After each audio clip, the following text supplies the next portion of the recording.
कि कराला धन गोरी रखलू जोगाई के रखलू जोगाई के रखलू जोगाई के कि कराला धन गोरी रखलू जोगाई के कराला धन गोरी रखलू जोगाई के कहबे से ताकतानी हम गोरी आई के हम गोरी आई के हम गोरी आई के कि कराला धन गोरी रखलू जोगाई के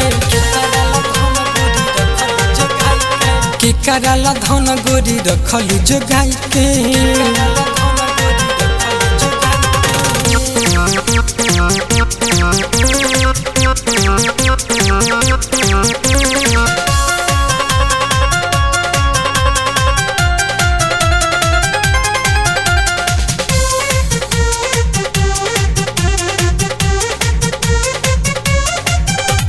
गोरे गोरे गाल तो हमाग जो संचालावा बूढ़ावा जवान कक वही पधेना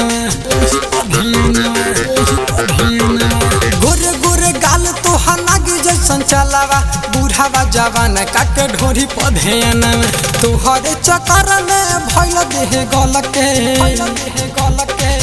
देह गल के कहबे से ताकतानी हम जानू आई के कहबे से ताकतानी हम जानू आई के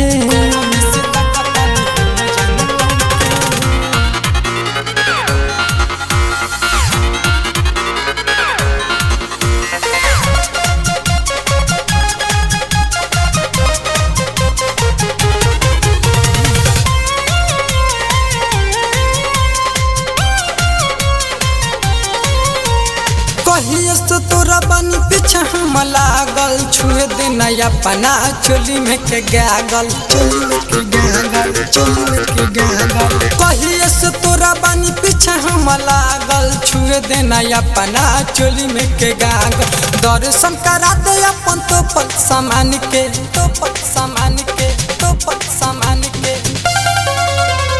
कहबे से ताकतानी हम गोरी आई के कहबे से ताकतानी हम गोरी आई के कहबे से ताकतानी हम गोरी आई के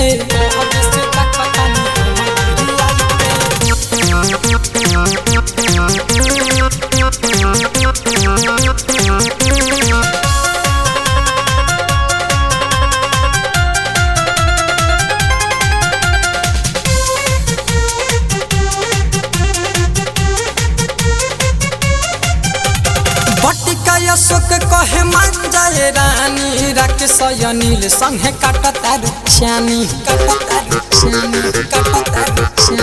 बटिका अशोक कहे मान जाए रानी राकेश अनिल संगे काटता रुचानी भेल तू कैलू जाहिद हरीश के जाहिद हरीश के कहबे से ताकतानी हम गोरी आई के कहबे से ताकतानी हम गोरी आई के